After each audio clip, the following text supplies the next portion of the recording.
can start, Steve. I can start. Yeah. I guess news is broken that you're a 3-time academic All-American or something like that. Just what does that mean to you? And just talk about the hard work you put in to maintain that side of your college profile in addition to being an athlete. Yeah, it's crazy.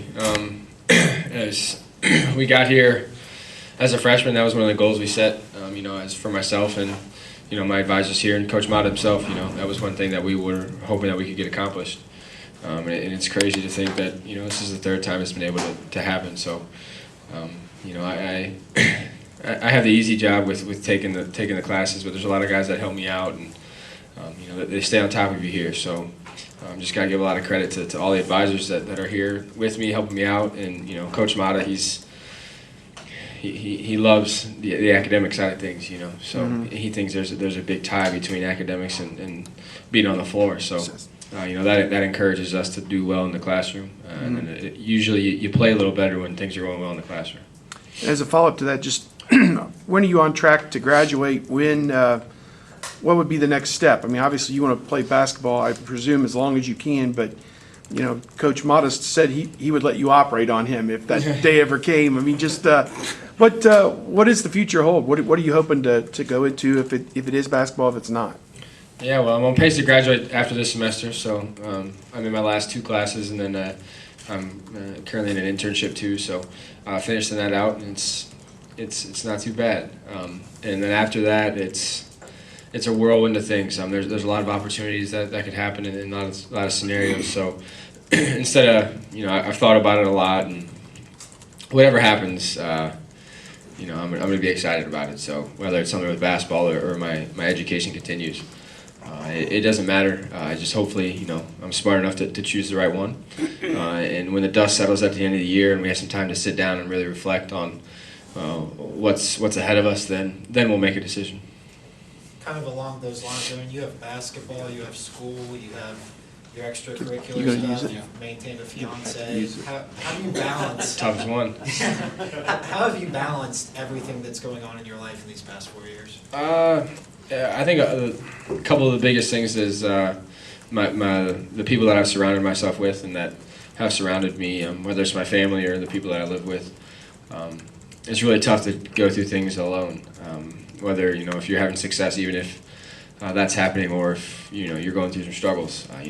My roommates have always been there, and before even all you guys knew about them, they were there, and they haven't changed, which is huge for me. And just being able to step back and get away from basketball, get away from school has been tremendous.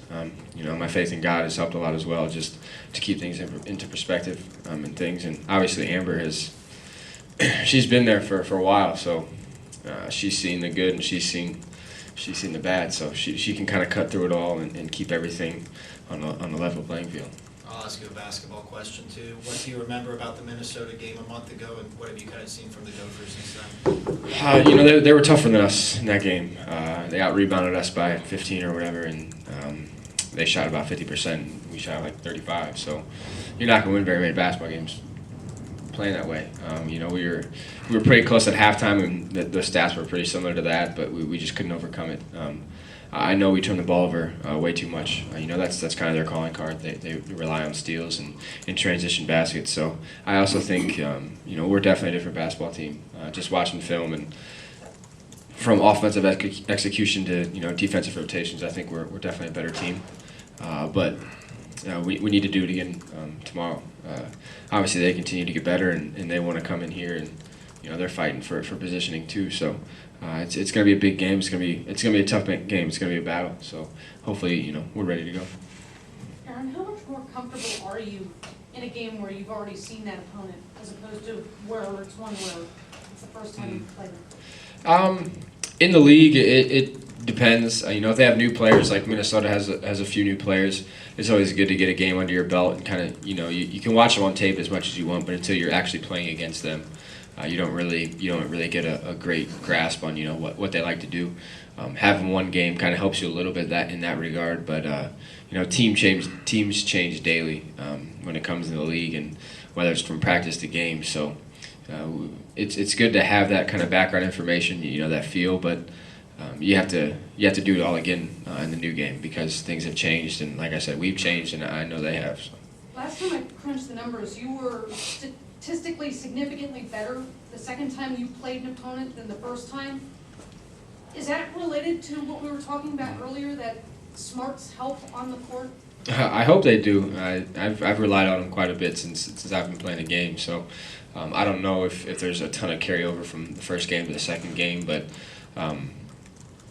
usually the second game, depending on what happened in the first, you can have a little extra motivation. Obviously, with them beating us the first time, we don't want to get swept in the league by them. So I think that may add into it. That's everyone. That's what we kind of talk about and you think about.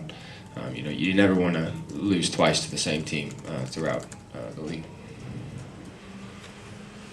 Aaron, Coach Mata talked about how, against the other night, you guys played like 20 minutes of some of your best basketball in the end of the first half and the second half. And Q was a big part of that. And then, the incident with his ejection. Are you guys all relieved that he's suspended? What's kind of in the mindset with him around? It's tough. That's a tough situation, obviously, with the amount of time that we put in with each other. We're definitely a family. So when you see one of your brothers kind of getting into it, you want to come to his aid and help him out. And did Q help him out in the best way? Absolutely not. But we're very thankful that he doesn't have to sit out this next game. Obviously, he's been a big part of us playing better basketball, offensively and defensively. So it's definitely a learning point. There's ways to defend and help one another on the floor without doing it after the whistle. So it's always doing it between the lines and doing it the right way. And I think that just goes to show you that it's really easy to get caught up in the game. You always have to try to keep your head, and there's a lot at stake, and you can't risk it all for 5 seconds of what he did. Aaron, after the game the weekend, Lenzel came in and kind of unsolicitedly mentioned the Penn State loss as being still kind of a jumping off point for this team, and a kind of a changing point. Do you feel that way? Is that game still, did you guys find a bottom there? And if so, how have you changed as a team? I don't want to say that, that's not rock bottom. Penn State's a great team, and they just got their first win, so they were riding a high, and they made plays down the stretch and we didn't. So on that day, they were the better basketball team than us. So I don't think that that's what springboarded us to play better. I think the whole month of January was a huge learning time for us, and Penn State just happened to be the last one in that month. And it was tough on all of us. It was tough to come in and be excited to play the game of basketball because of the way that we had played and what you knew you were going to see on tape and all that. So we just really had to look each other in the eye and find a way to change it. And just because Penn State was the last one doesn't necessarily mean that it was because they beat us that we decided to do that. Regardless of who that team would have been, we would have needed to do the same thing. And just look at each other and say, it's not going to get better unless we do something. How have you changed it? What has taken? I just think we're holding each other more accountable. I think we're trusting and believing in one another a little more, and it just seems like there's a different atmosphere when you come into practice. People are excited to be there. That if we do what we're supposed to do, we're not going to be out there that long. So it's really just kind of getting in and being excited to be there, being excited to be around your teammates, and our pace on offense has been pretty good recently, and that's helped us a lot. That takes a lot of pressure off of our defense, and we've really kind of taken a step back and gotten back to the fundamentals of what we try to do on defense. And instead of, we were gambling a lot and putting ourselves in positions and situations where the offense had the advantage, and that's not what we do. So we really we needed to take a step back and slow down.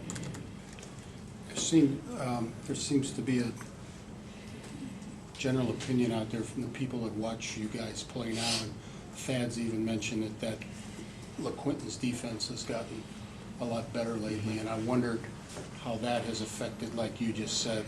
Do you not maybe have to gamble or take as many chances because you don't have, maybe your 5 guys connected more on defense now because of that. Is his defense better, and is that a factor in what's going on? I mean, I think it's huge. Obviously, with the size that Quentin has, with his wingspan and how tall he is, he can disrupt a lot of things. And the biggest thing that you have to try to get across to people is you don't necessarily have to get a steal, but we need you to be in the right position. We need you to discourage a drive here or discourage a pass here. And Quentin's able to do that with his length. And especially if he's in the right position, then he can take up a lot of space. And I think as a whole, we've done a much better job of making sure we're getting to the right position. And we're not playing perfect. Obviously, teams get things on us that we wish we could take back, but I think we're covering up more mistakes now because we're playing harder.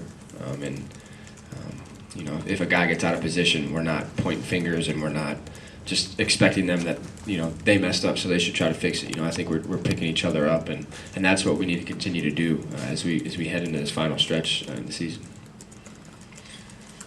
Is there, when teams go into the NCAA tournament, one of the stats that they always talk about, they'll say, oh, they've won 8 of their last 10, or they've won 9 of their last 10.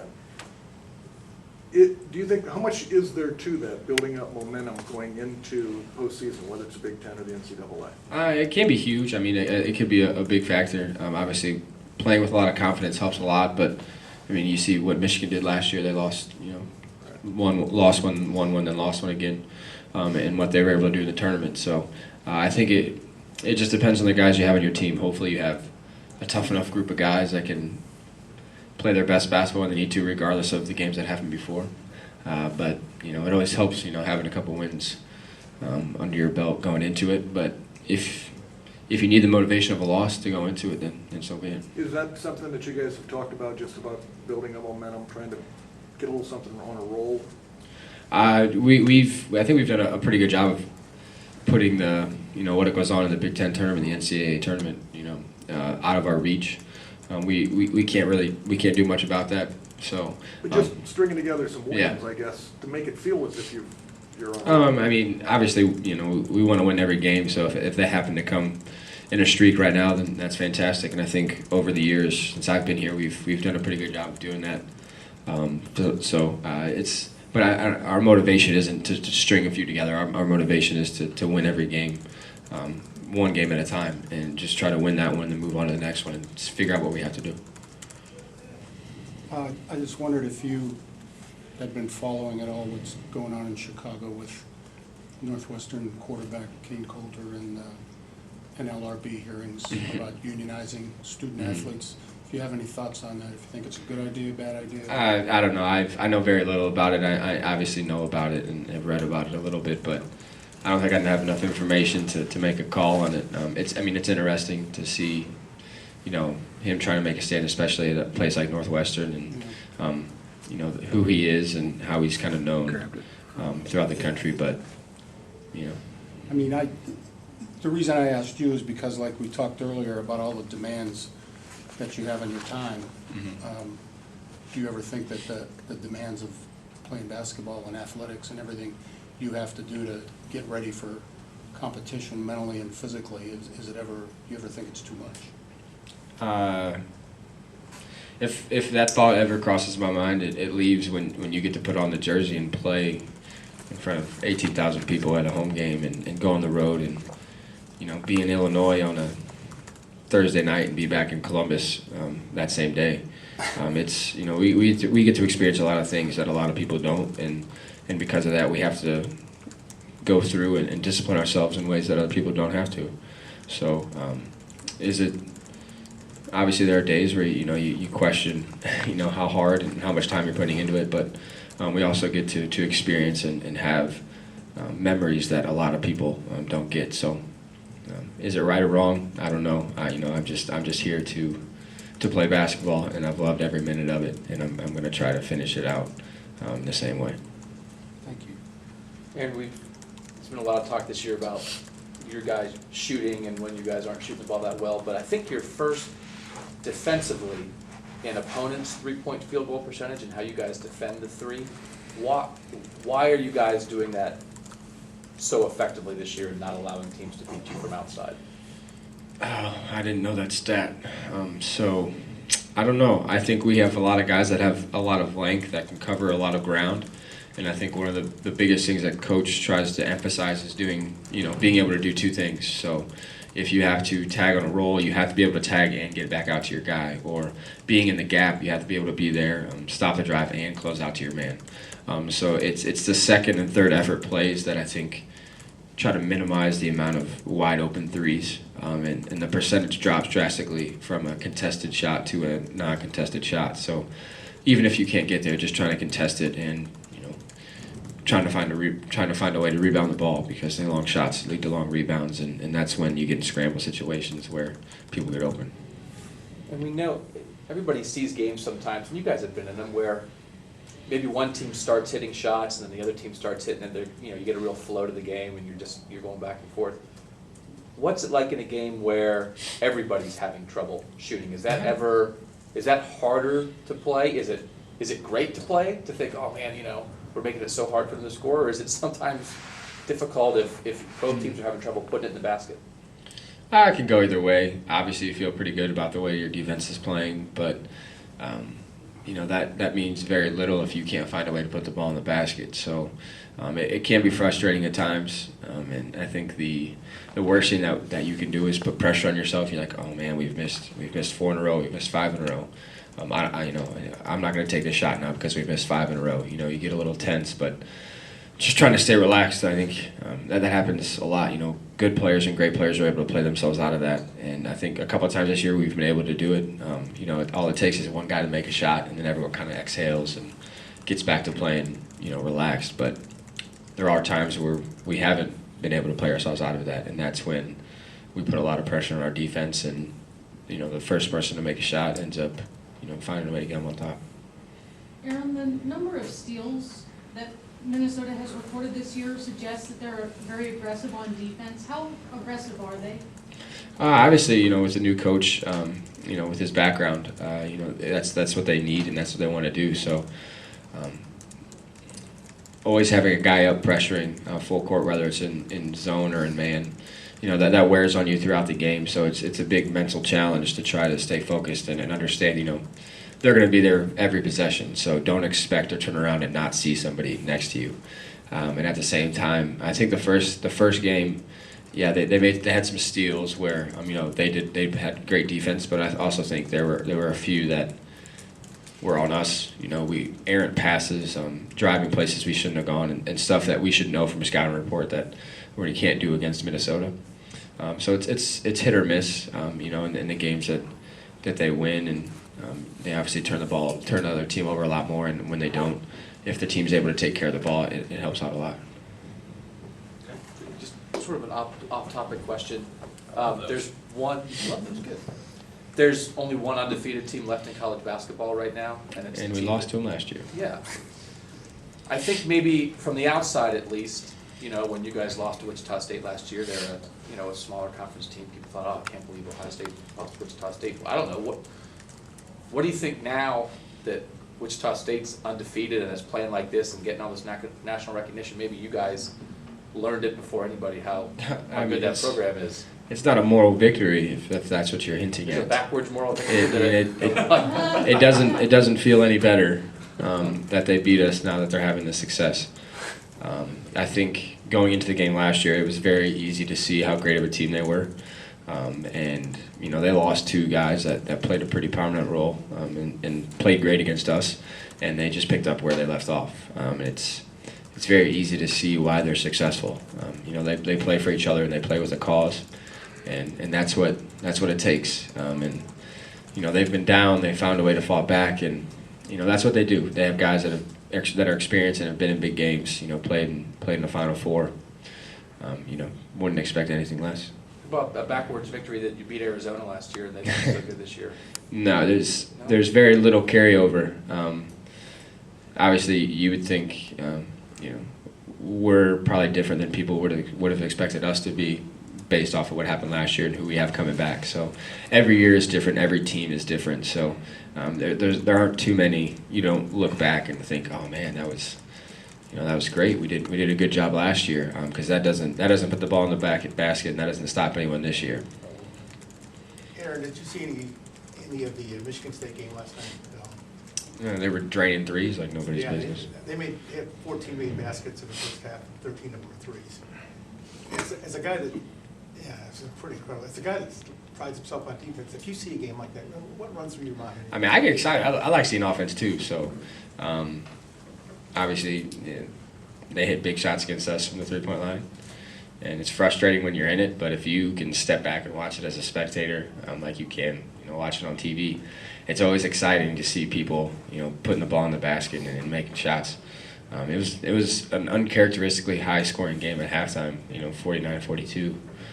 Which you don't usually expect to see in the Big Ten games, but that makes it exciting. That's fun. Thanks. Thanks, Aaron.